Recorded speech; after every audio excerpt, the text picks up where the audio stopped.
the ummah. And you as well. So, so my mom's brother passed away some times ago, and his whole village are people that do acts of bid'ah. So yesterday, his family, I mean like his wife and children, they do an even because it's 40 days or 100 days after his death. I'm not sure how many days.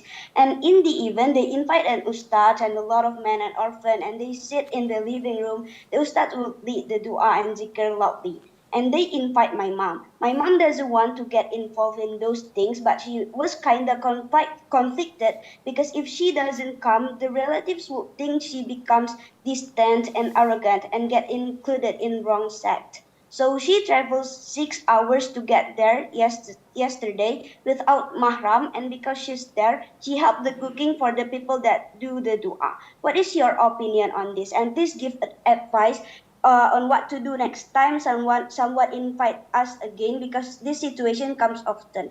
Jazakallahu khair, Sheikh. Wajazakum. First of all, may Allah Azza wa Jal grant all those who died from our relatives and loved ones forgiveness, mercy, and expand their graves and fill it with favors and blessings of Allah Azza wa Jal. Secondly, Islam is the most beautiful religion due to its authenticity and simplicity. So there is no complication in Islam. There is no hardship in Islam. But in order to preserve Islam, we must follow and comply with Allah's orders and instructions and with the Prophet's sunnah alayhi salatu wasalam. And this is the only way that this religion can remain till the end of time. And this is exactly what the enemies of Islam are trying their level best on different levels to diminish or demolish. So if they cannot demolish it entirely, they will try to diminish it as much as possible. Through what? Through such innovations.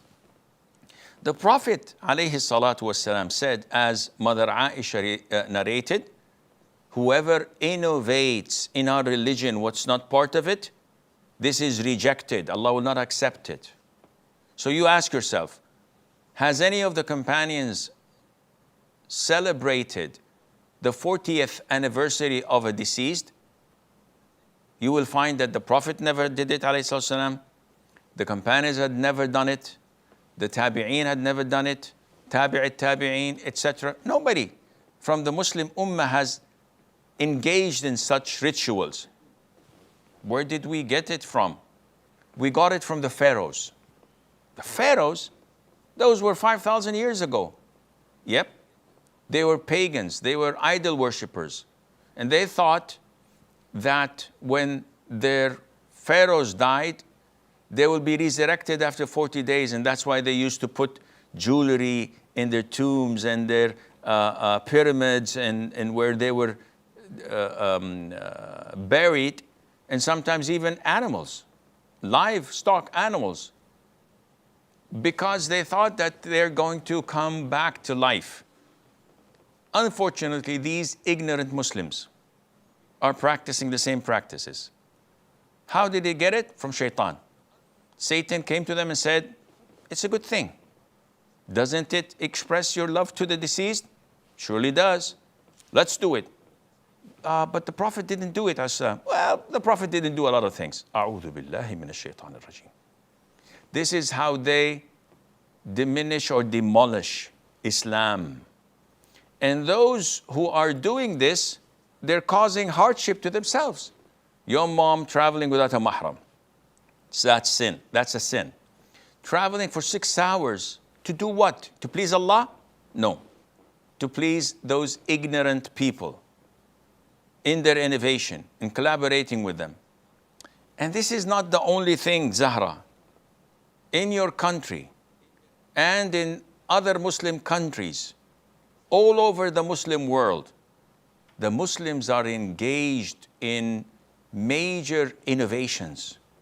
Sometimes in shirk, plain shirk. And that's why they warn you and they threaten you from following people like us, who call you to simply follow the Quran and the Sunnah. You love the Prophet ﷺ, I love the Prophet ﷺ. Let's follow his Sunnah. These people say, don't. Whoa, you don't want us to follow the Sunnah?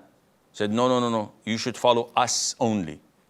Leave the Quran, you cannot understand it. Leave the Sunnah of the Prophet ﷺ, it's too difficult for you to understand. Who should we follow? Follow us with our big turbans and with our long prayer beads and with our innovations in Islam. This is where you take your Islam from. We, on the other hand, say, don't follow us. Follow the Quran and the Sunnah. Here's the Quran and the Sunnah. It's very simple.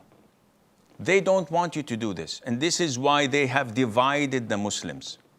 And this is why those in control, those in authority, these muftis, these scholars of such areas dominate their flock.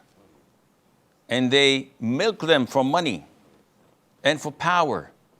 And whatever Simon says, they have to comply. Liberate yourself. Free yourself by following Allah's commands and the Prophet ﷺ Sunnah through the understanding of the righteous three favorite generations. This is what we call people to.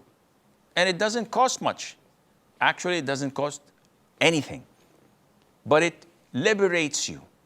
It makes you worship Allah directly, not through these monks and priests who try to embezzle people, building tombs over graves, building shrines, and asking people to worship other than Allah Azza wa Jal, like such people. May Allah guide the Ummah back to Islam.